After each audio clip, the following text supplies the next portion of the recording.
Hello, everyone, and welcome to our monthly financial social work free webinar. We have a wonderful presentation for you today. Karen Zilberstein will be training us all on parents under pressure, advocating for children with special needs. Um, and when I turn this over to her, she will tell you more about herself. You can see on our welcoming slide that Karen is the clinical director of the Northampton, Massachusetts chapter of A Home Within. And I'm looking forward to hearing more about her and learning more about her book and her work. So, you want to say hi, Karen? Hello, nice to see everybody, or to hear everybody when we talk. Okay. Thanks for being with us, Karen. Let's go ahead and get started. So, just a few of our FAQs. Vonda, you want to say hi to everybody, Vonda? Oh, Hi, everyone. okay.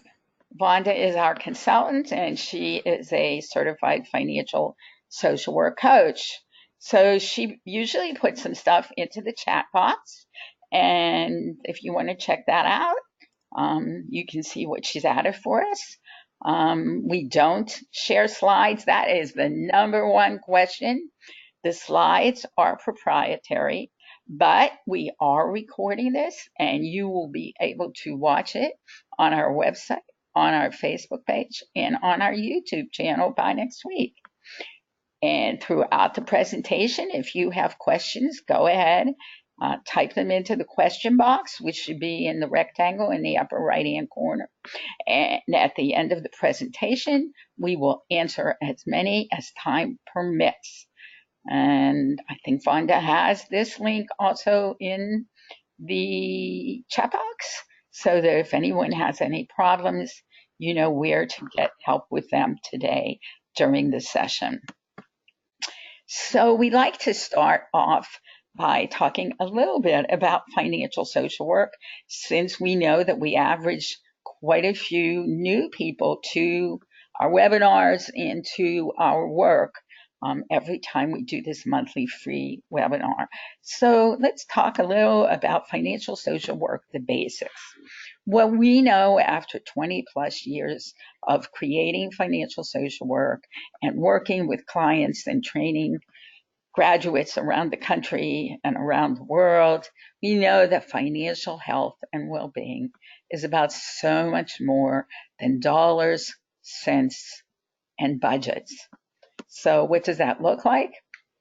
Look something like this. The fact that there's so much involved in money or in sustainable long-term financial behavioral change. We can look at the role of society in each of our lives, behavior, our physical, mental, emotional, and psychological health, the other people in our lives, friends, community, our spouse or partner, colleagues. We are learning from them, we are observing them, and their financial behavior is affecting our financial behavior, even when we're not aware of it. Where we are in the life cycle, because money changes over time in and of itself, the economy, but also whether we're young or starting a family or just getting married. And of course, there's always our relationship with ourself and our relationship with our money. So we'll talk a little bit about each of these for a moment and then keep going so we can turn it over to Karen. So our financial wellness model believes that a client's relationship with his or her money and his own, or okay, that's a tongue twister. His money itself drives our financial behavior, and financial behavior is how we earn, spend, save, share, and borrow.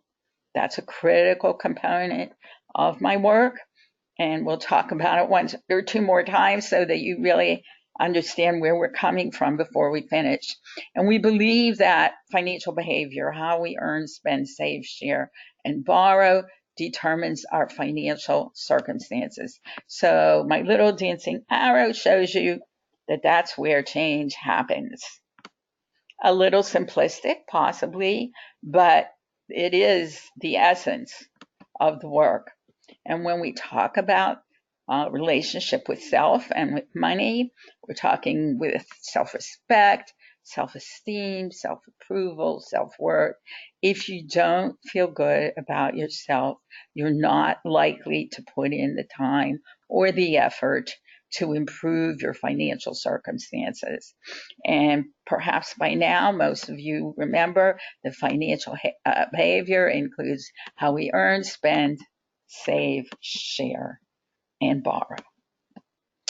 So financial social work is an ongoing, highly experiential behavioral model that incorporates ongoing financial education, motivation, validation, and support, because we know that's what clients need to actually create change.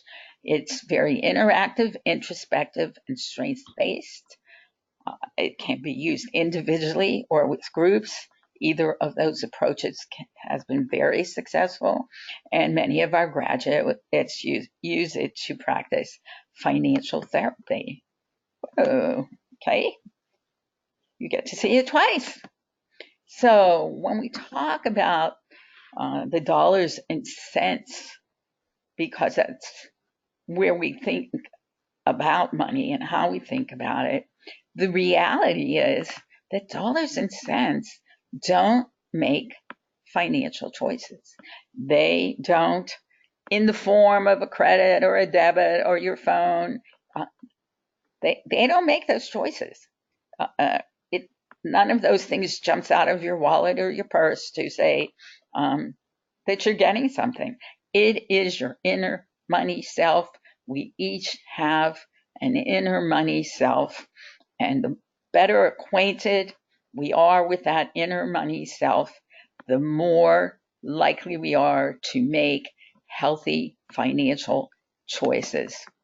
So financial circumstances originate from within your inner money self, which includes your thoughts, feelings, actions, and beliefs with your money and with yourself. It is a very psychosocial approach because, as you see here, money is not the problem. It's our relationship with our money that's actually the problem. So financial social work has a psychodynamic, dynamic approach. We combine transformational learning with the trans-theoretical model of behavioral change, because the goal of all of our work is to help all of our students, our graduates, and our clients to achieve peace with their money. Be at peace with your money.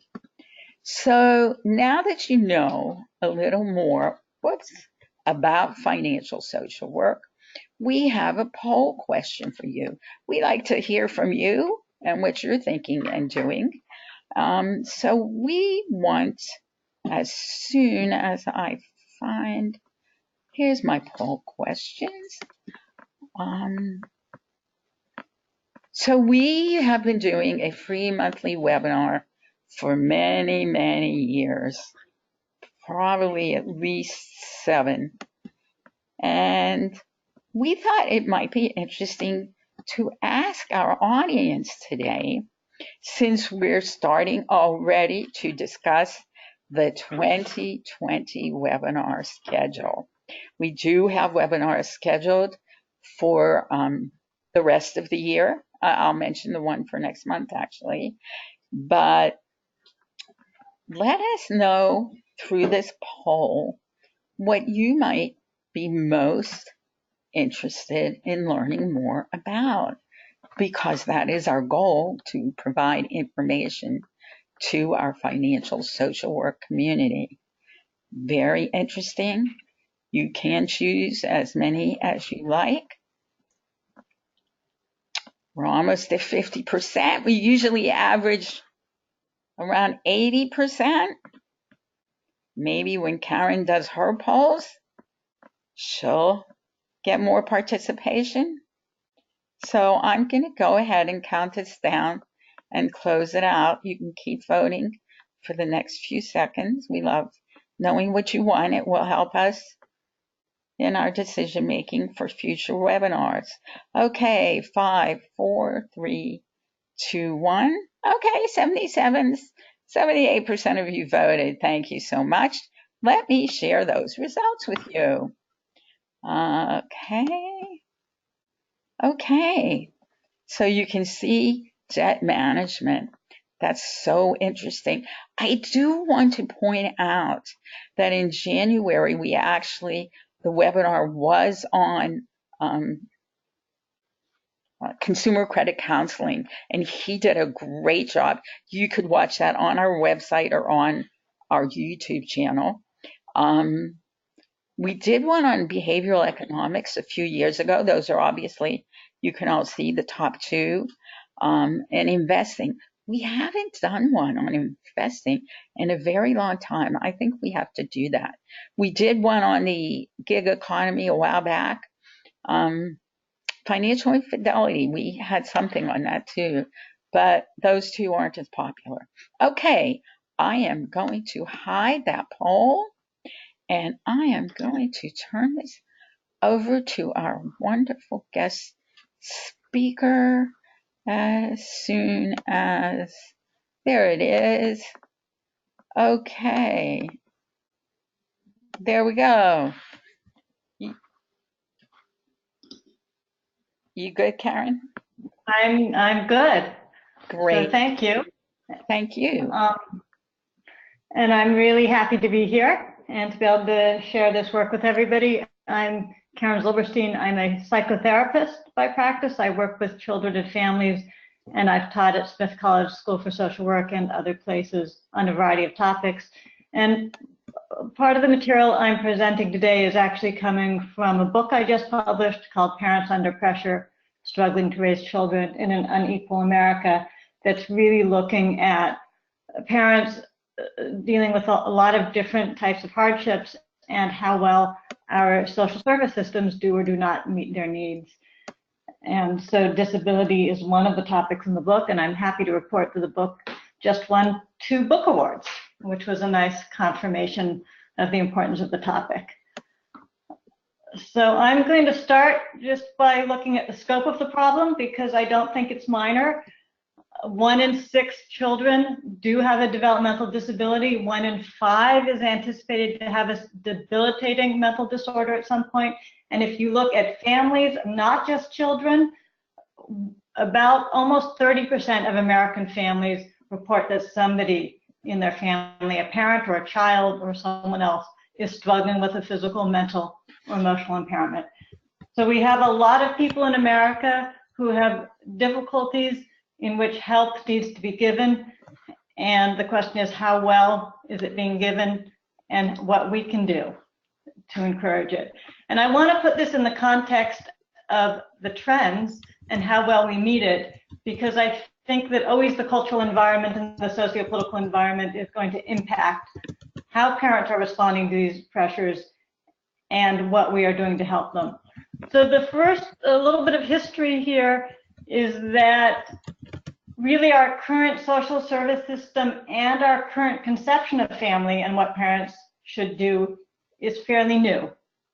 That if we look back in history before the Industrial Revolution at the end of the 19th century, we were a rural community and families lived on homesteads in small communities, and these homesteads had multiple family members and even non-family members who were adults living in them. And there was a sense of a lot of people taking care of each other, and communities were pitching in.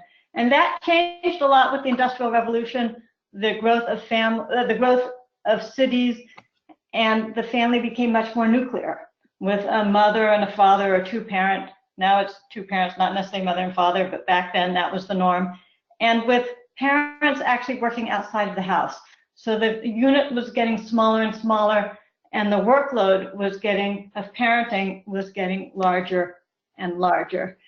And in response to this, there were a few responses. One was to say, well, parents really are who's in charge of kids, and parenting became much more child-centered. So not only were parents needing to do more, but the philosophy became do everything you can to individualize, to help your child. We see this today. It's gotten even more intensive on intensive parenting, where we're asking parents to look at their social development and their intellectual development, starts talking to them at an early age, reading books. It's all very good.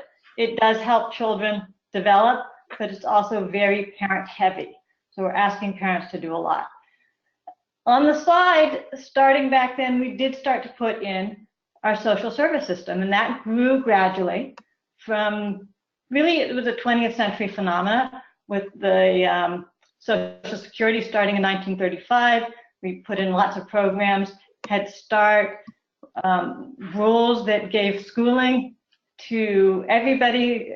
People with disabilities had been excluded from schooling for a long time. That was in the 1970s. We started our community mental health system really in the 1960s.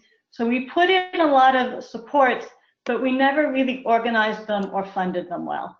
And that grew with an ideology that we needed to help people through the 1970s, and then took a sharp decrease in the 1980s, in which the political rhetoric became, we're making people dependent by helping them too much, government is full of waste, and we started to extol much more personal responsibility. So you heard stories of welfare fraud, of people cheating the system, of just not wanting to work, and that if they were struggling, it was because they weren't putting in enough work and effort. So this then again puts more pressure on parents and on a sense of individualism, and I need to do everything I can to help my kids. And I'd say that one of the most difficult parts of this is that it has contributed to the rise of social and health inequalities. That is, those who can do more often have more resources and wealth at their disposal and more social supports. And they're the ones who mostly thrive in this community.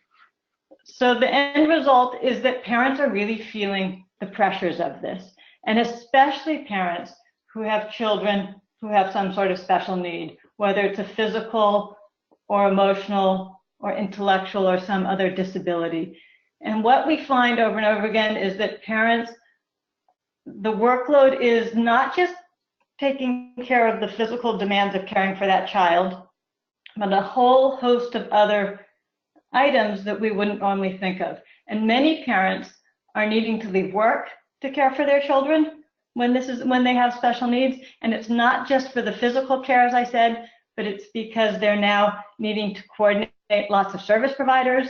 They might have occupational therapy, they might have tutoring, they might have physical therapy, they might have a social skills group. There's lots of different services that we're giving parents, but they tend, again, to be left to the parent to find them, to coordinate them, and it can be expensive and frustrating.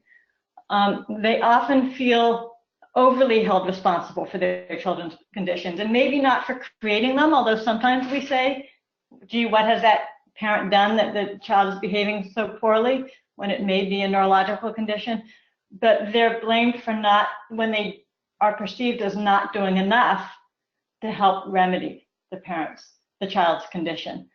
The end result is parents can feel isolated. If you think of how parents work in networks, that often they're meeting other parents through their children at the park, through sports activities, and if you have a child who can't participate in that, then you're also cut off from those sources of support. And we especially see that parents of color and of low socioeconomic status often get a more punitive response. So they might be less isolated in their communities, who are often more accepting, but they can get a very punitive response from institutions who are doing the blaming and saying, what are you doing? Are you doing enough for your child? So it's probably not a surprise that as a result of these pressures, on parents that they're facing right now, that studies show that mothers have rates of anxiety and depression that are 2 to 3 times, mothers of special needs children, I should say, have rates of anxiety and depression that are 2 to 3 times higher than the general population. In one book that I recently read, 50% of the mothers were on psychotropic drugs to help them. So that's a pretty stark statistic. And I'm going to ask you in our first poll question that I'm going to put up right now, if my cursor can find it, and it's not somehow, oh, there it is. So in a study by the National Survey of Children with Special Health Needs, they surveyed parents, and what do you think the percentage is of parents who reported that their child's health condition created financial or health problems for them? And I'll give you a few minutes to answer that. And I know that I've sort of led you in a direction here, but we'll see what people say. It's interesting, and there's a range, because the range actually is from children with less difficulty versus children who have a greater number of difficulties. So I think we're going to let this go for about a minute, and we've got a little bit more time to go.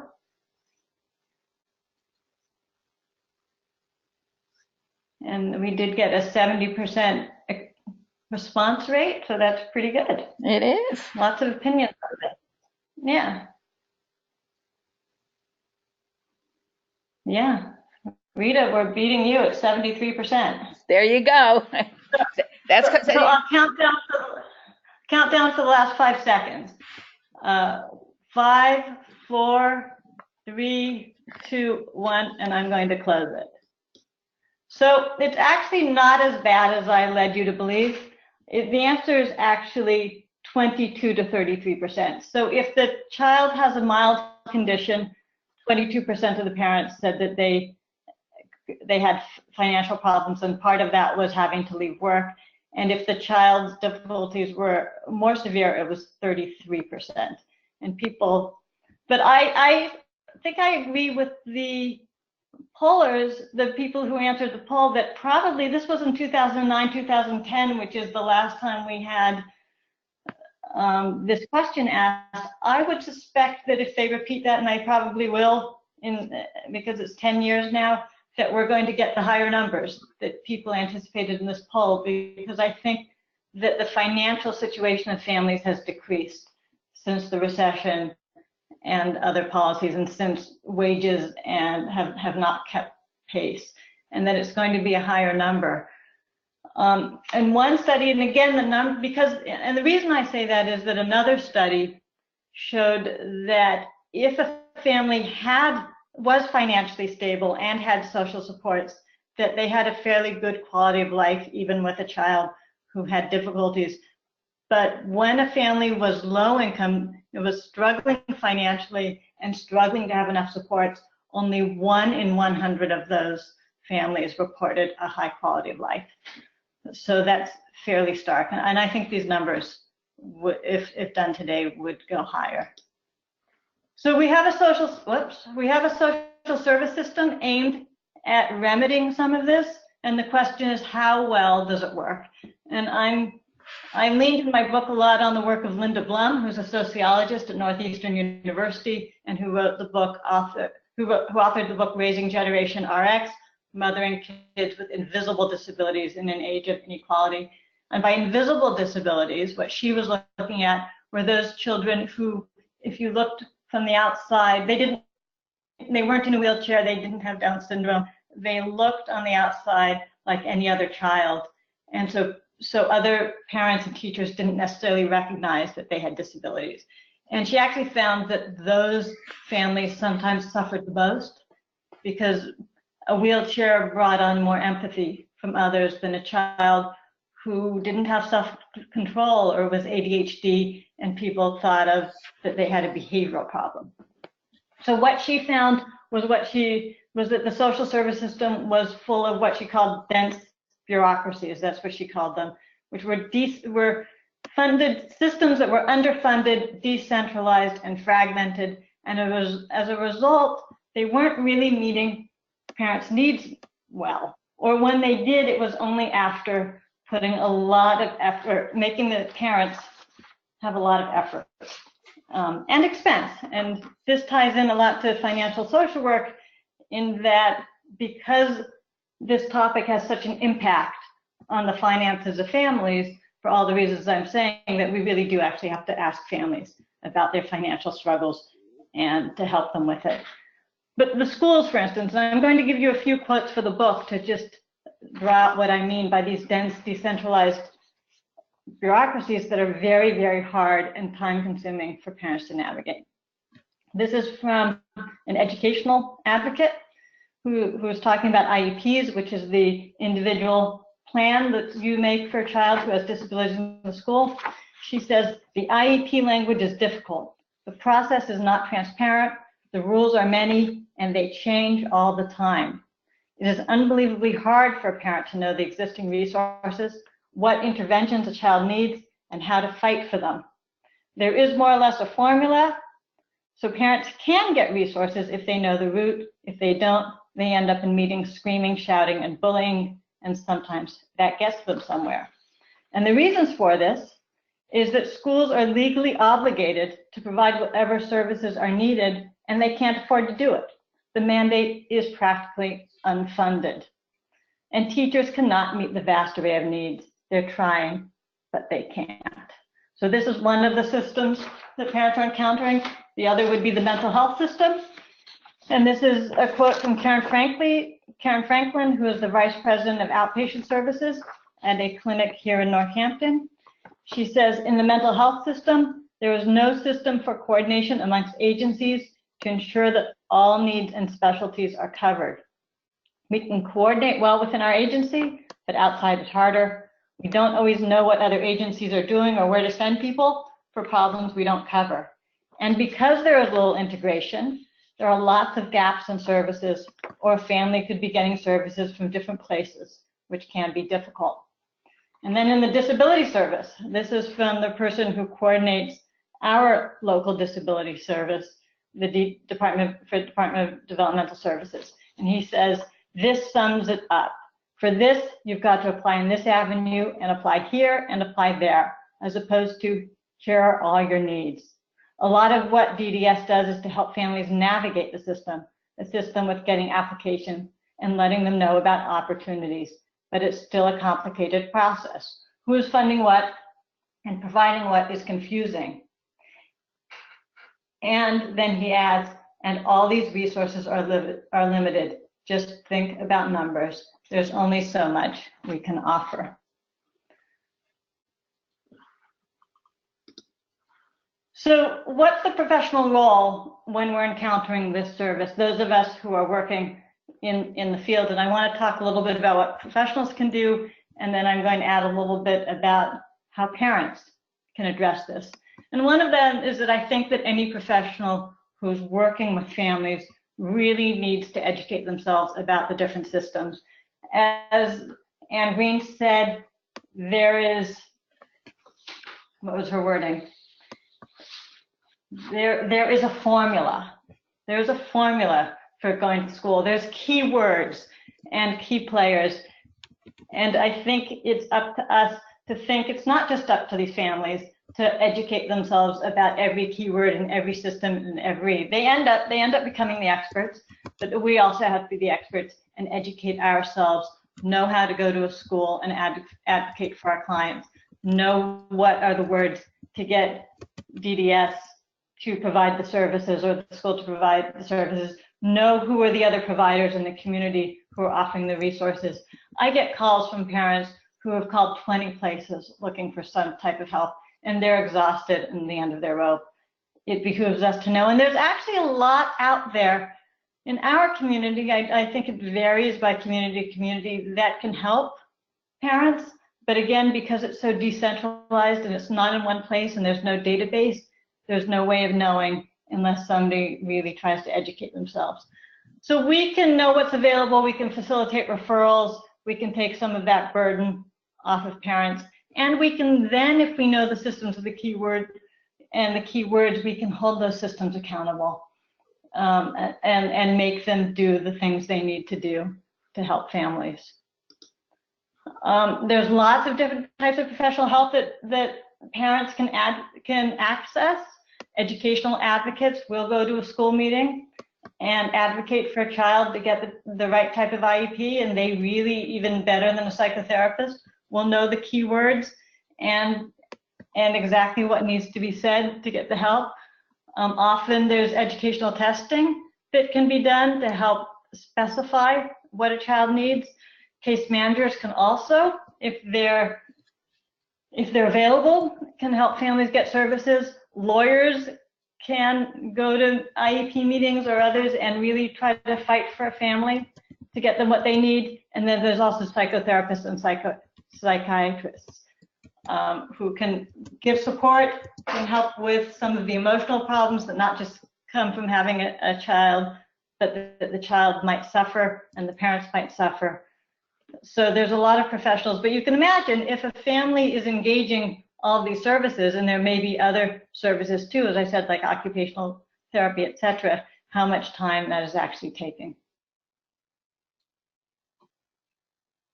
And when some of these services are covered by insurance and some are not, or they may be covered by insurance but have high deductibles and copays.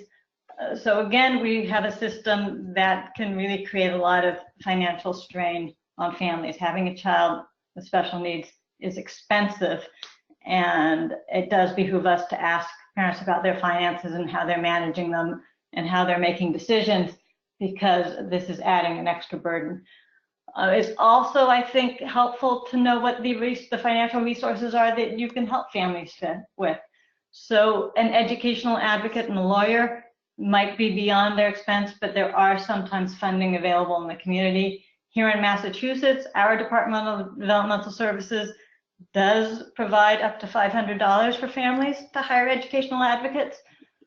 We also have an agency called the Federation for Children of Special Needs that trains educational advocates, and as part of their training, they're required to give pro bono services. So families can call them and get an educational advocate for free from them.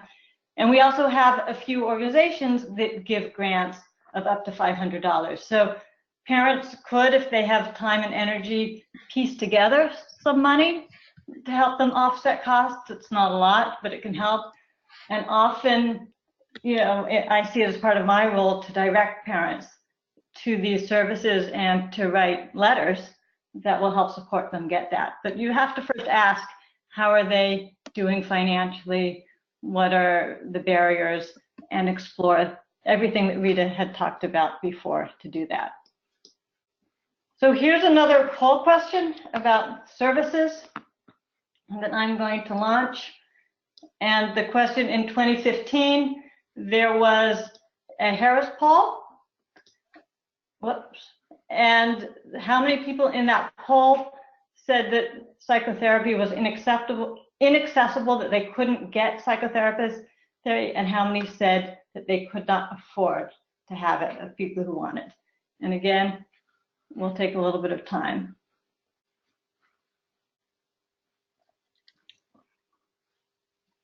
While you're all voting, I just wanted to mention, if you have any questions, go ahead and put them in the question box so that when she finishes, Karen can answer your questions. We usually have a lot of questions, but it looks to me like the question box is empty.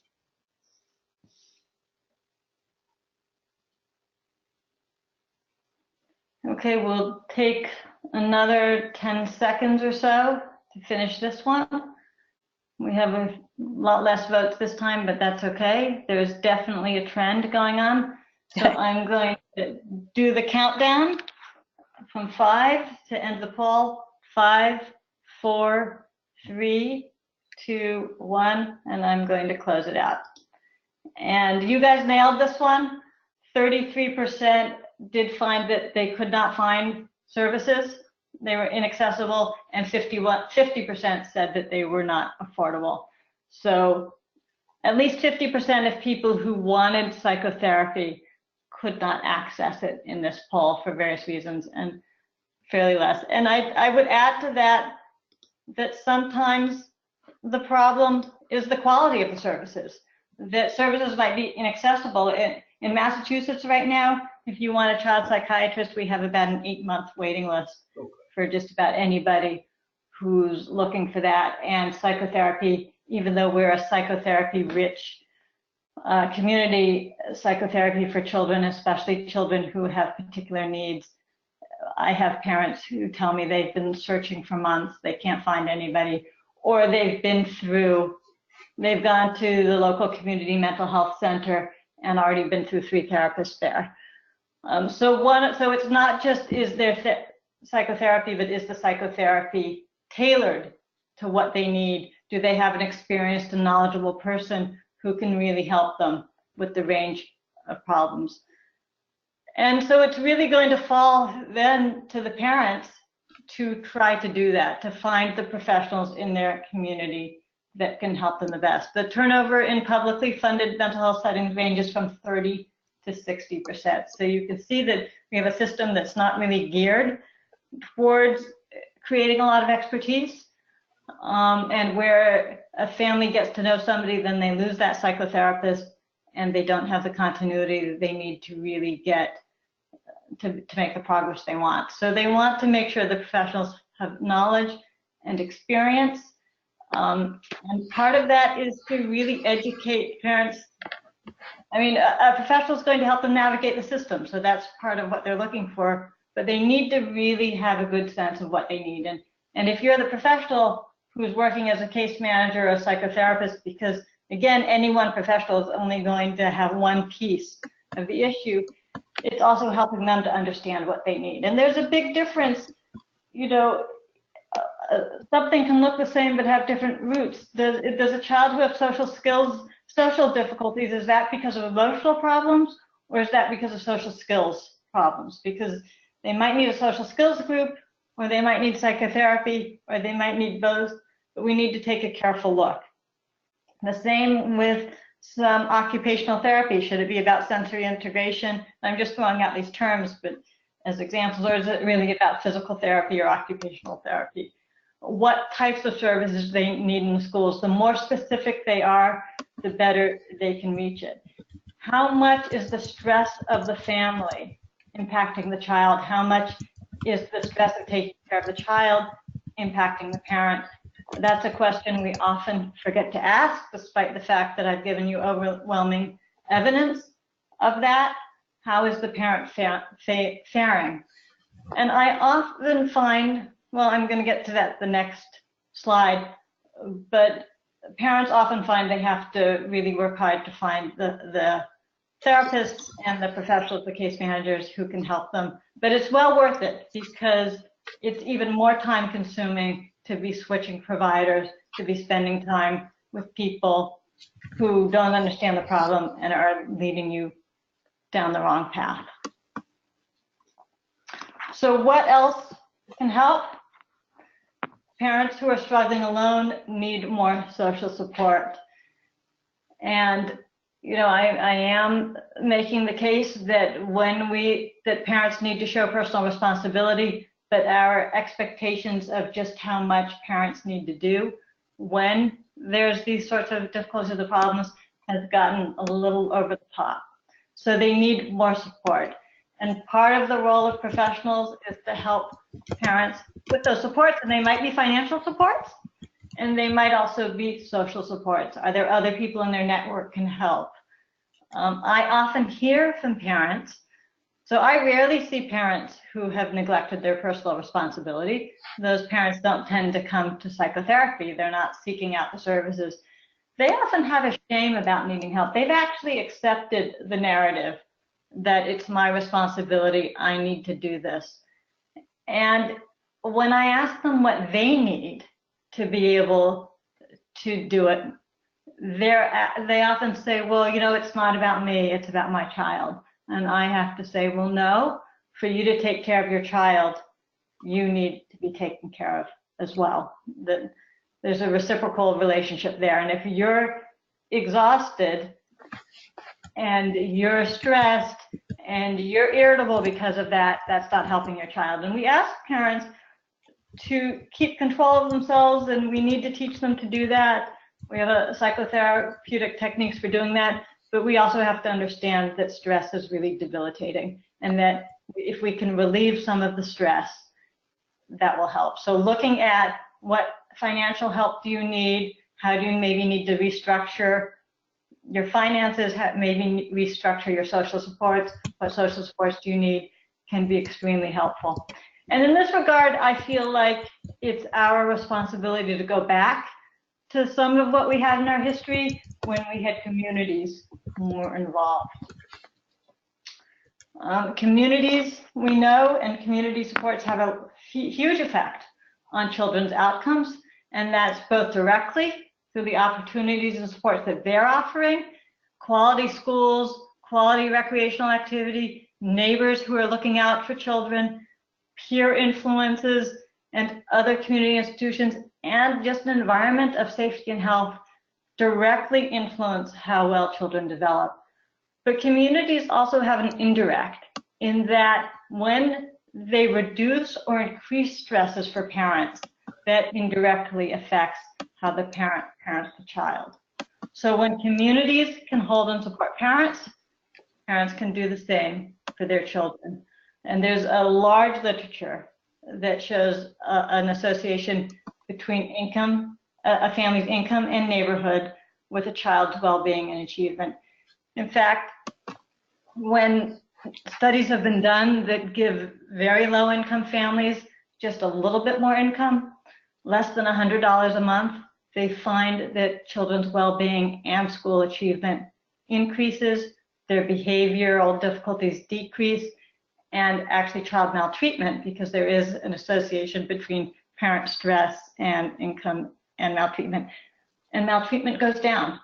So families and children do better when there's less stress and more financial stability. I'm just going to briefly say that in my book and elsewhere, sometimes this idea that there can be joint caregiving is called alloparents. This is actually the norm in most cultures.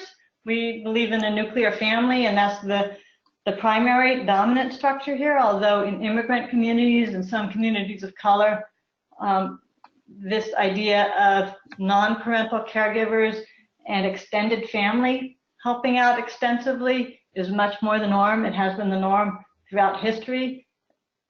And those can be grandparents, siblings, aunts, and uncles providing substantial child care. It can also be neighbors and others in the community.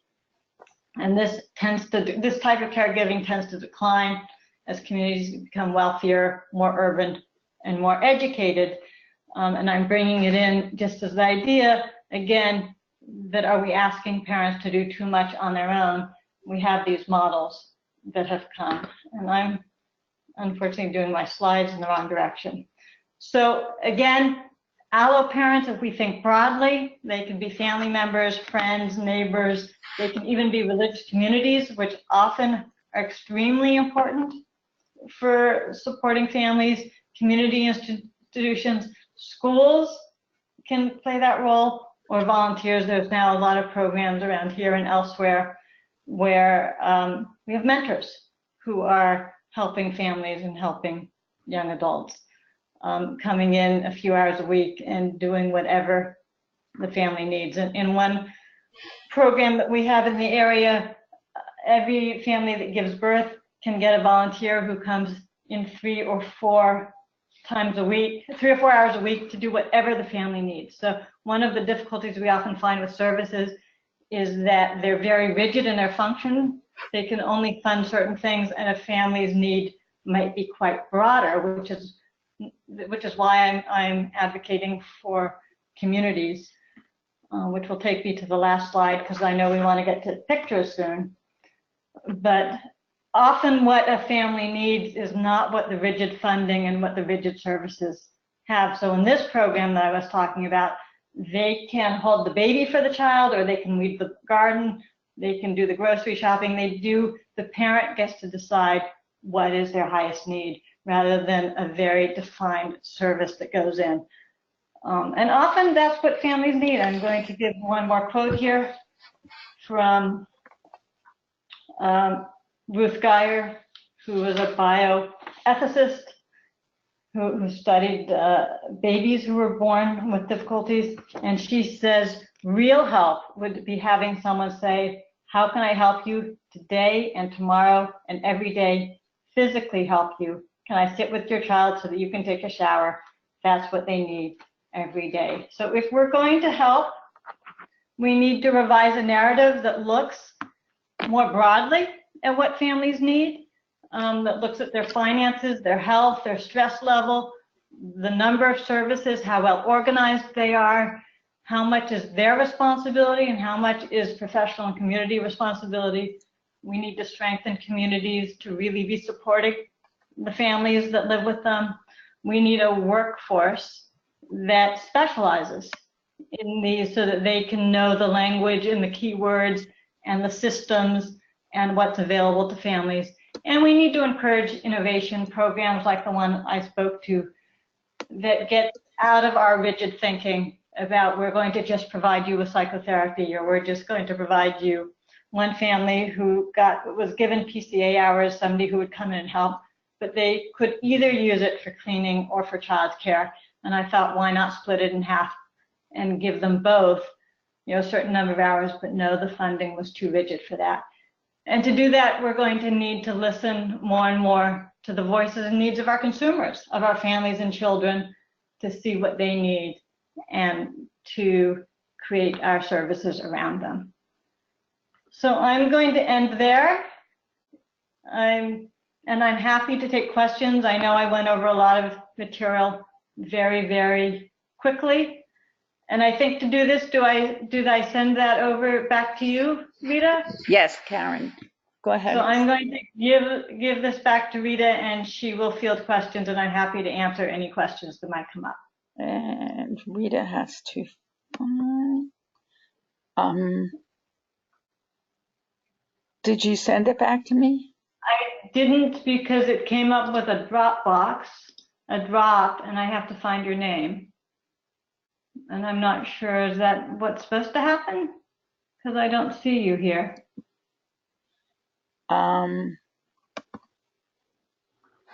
It says make the presenter. Okay, and it should have my name in it. Yeah, but I'm not. Oh, I see, because I was looking by the last name. I'm very sorry. The one thing we didn't. There we go. It's going back to Rita. There you go. Okay. So, thank you so much, Karen.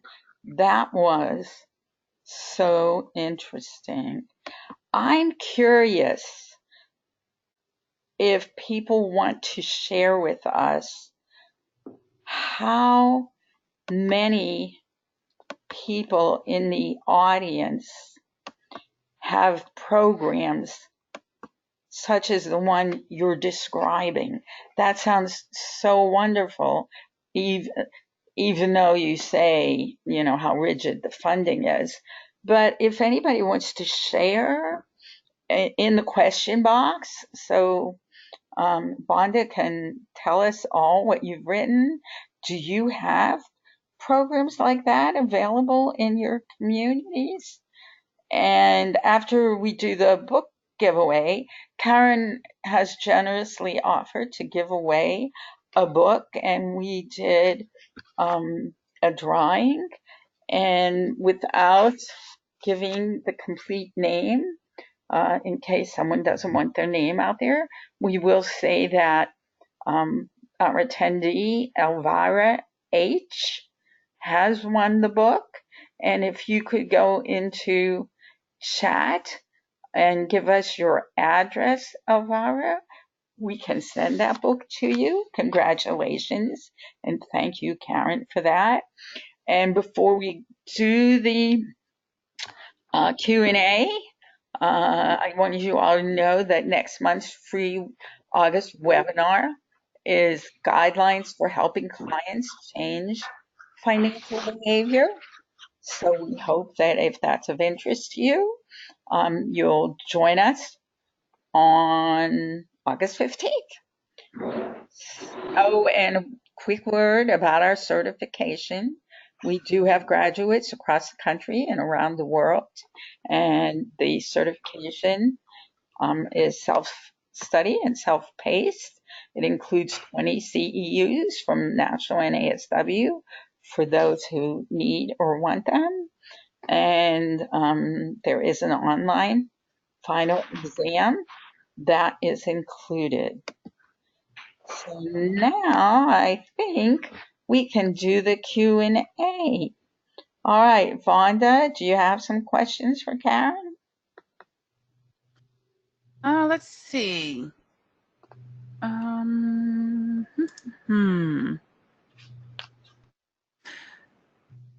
Is it recommended to create a guidebook for parents in this situation? Putting the pieces together is sometimes the hardest part because research takes time.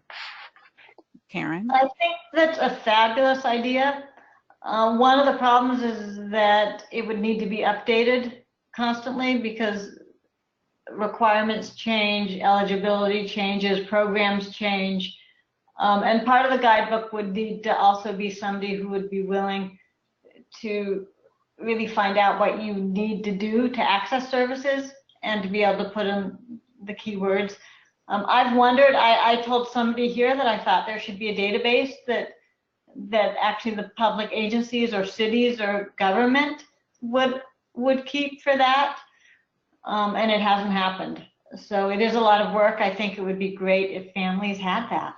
It would make a huge difference. What about something that obviously the more specific with links, to services and that would just be amazing and awesome. But I love that idea of a handbook or a guidebook.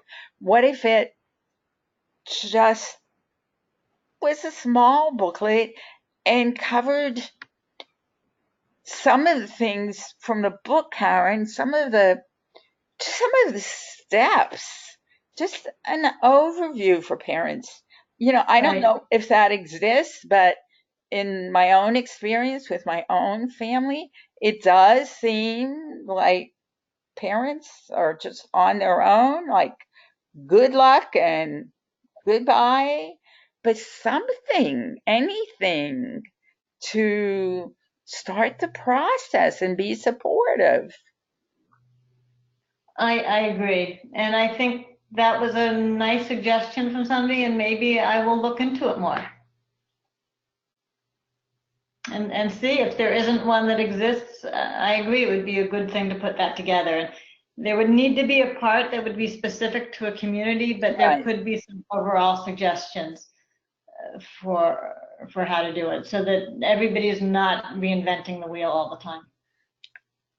It's just, I was involved a very long time ago, long before the internet.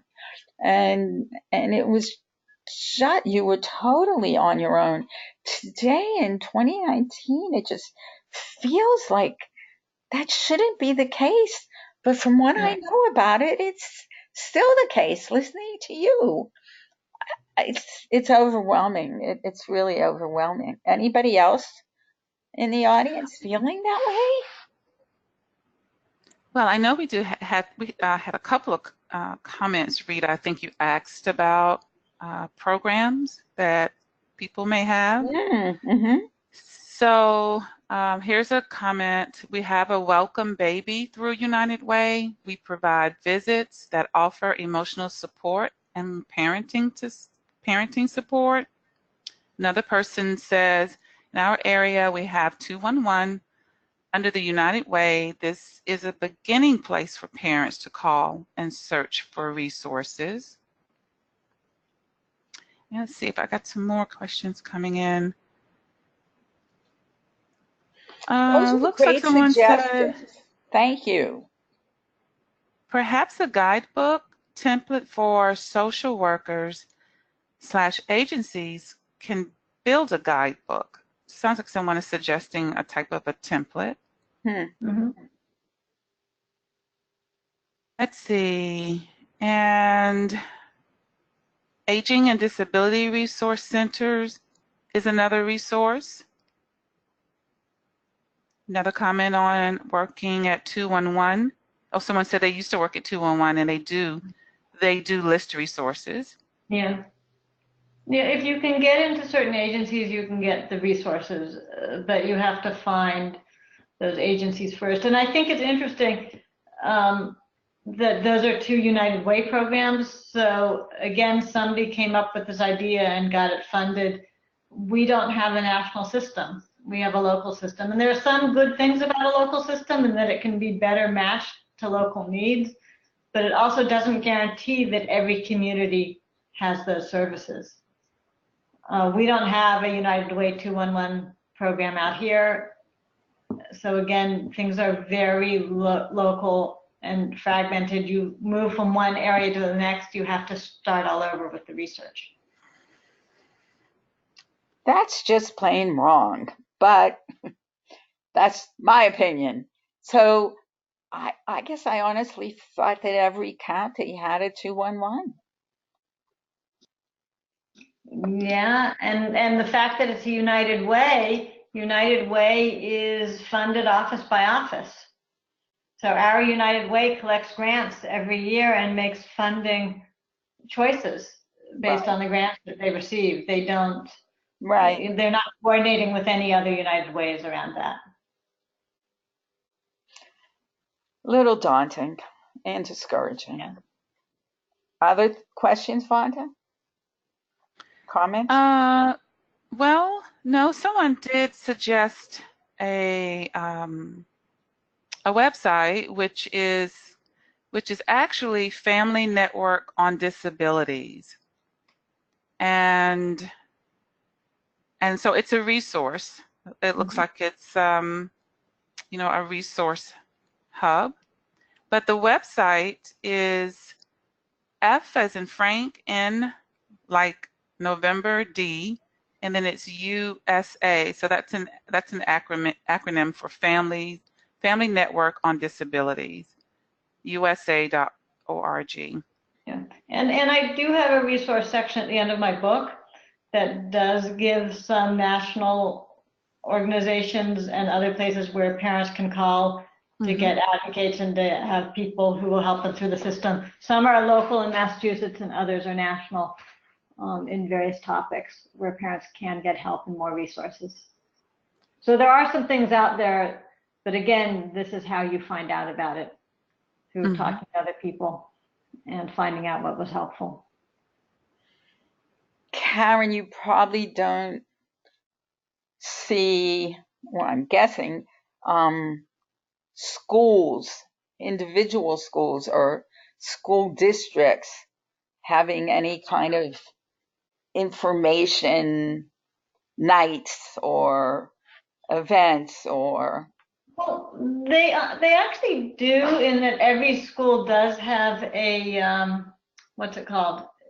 They do have a parent organization for for parents with special needs children, and they often do have once a month meetings. Around here, they don't tend to be very well attended, but they are a very good place for parents to go and meet other parents and hear about things. And they will sponsor some talks by educational advocates or on other topics. So schools do have that resource. The question is, how well advertised and how well accessed is it? And that's going to, again, vary by community to community. Advertise, access, and attendance. And yes, it's just another place you have to be when you have all the other pressures that you just described and must have in the book. And possibly need to get childcare for a child that can't be cared for by just any old person. So, yeah. Do they still take special education? Is it still called special education? Yes. Do they still take those students out of the classroom? I imagine it could be on a district by district basis, but do they take those children out of the classroom? It's district by district and it's child by child. So the trend in special education is for inclusion. Right. So the attempt is to keep children in the classrooms, but there are some children who might, because of their needs, do better outside if they're way too distracted or they have some other special need. But I think overall the tendency now is to keep them in the classroom. That's good. Yeah. I think some more things came in, Vonda. Well, we do have a comment which states we have a Facebook group for Utah families with spina bifida. It is a closed group and many members are active on it, and I can seek referrals and ask questions there. People also share supplies. I ran out of catheters on the weekend once, and someone on the page responded, and their parents dropped off some extra catheters at my home. So it's definitely some wonderful support, some wonderful group. That is heartwarming to hear about that. Mm-hmm. And that's a really nice model Mm-hmm. to have. I know that a lot of parents are on chat groups and they find them very, very helpful, but I've never heard of one that's sharing resources quite that way. And that's fabulous. Certainly is. I don't really see any questions. We just had, comments, really. Any you want to share? Or well, we did have someone, I think they've left. They just stated that it was an interesting topic. Thank you, Rita. Interesting topic. Mm-hmm. Well, it is 3:00, and Karen, thank you so much. You did really a great job, and you shared such important information, and so much of the group is still with us, so I know they appreciate it too. And I hope we can work together again in the future. Thank you. I enjoyed this, and I'm looking forward to getting Elvira's address and sending her the book. Thank you so much. And everyone, we hope to see you back here on August 15th for our next free financial social work community webinar. Have a great rest of your day. Bye now.